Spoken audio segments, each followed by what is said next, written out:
Hello students. तो मैं फिर से क्वेश्चन के साथ आपके सामने फिर हाजिर हो गया। ठीक है, तो पहले ये क्वेश्चन को आप अटेम्प्ट ले लेना, वीडियो रोक करके क्वेश्चन ढंग से पढ़ लेना, अटेम्प्ट ले लेना बिल्कुल ईमानदारी से। अगर नहीं आ रहा है तो टॉपिक पढ़ लेना, फिर ही अटेम्प्ट लेना। ओके, तो चलिए अब देखते हैं इस क्वेश्चन का सलूशन।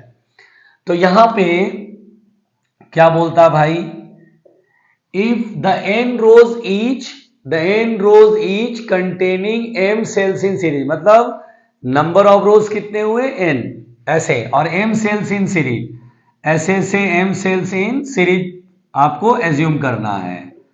और एक ब्रांच में m cells है, ऐसे से कितने सेल्स हैं।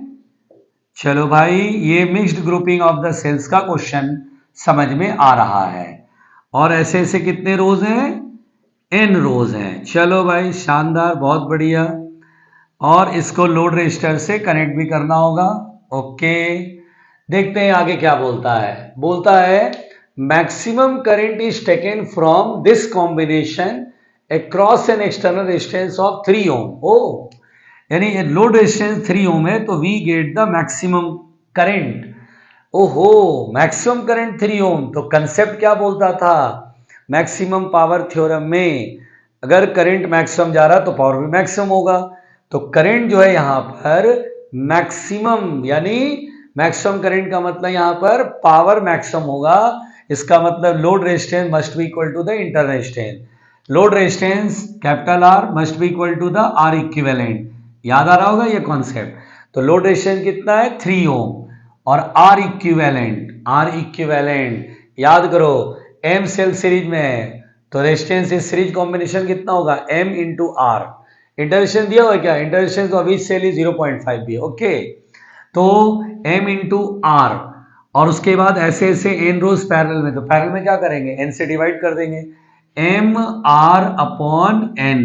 ओके, अब यहां पर r की वैल्यू देखो लिखा है, if the total number of cells are 24 and internal resistance of each cell is 0.5, तो स्मॉल r की वैल्यू कितना है 0.5 अपॉन n। ओके भाई, तो m by n is equal to 0.5 को 1/2 समझ लेते हैं, 3 2 जा 6।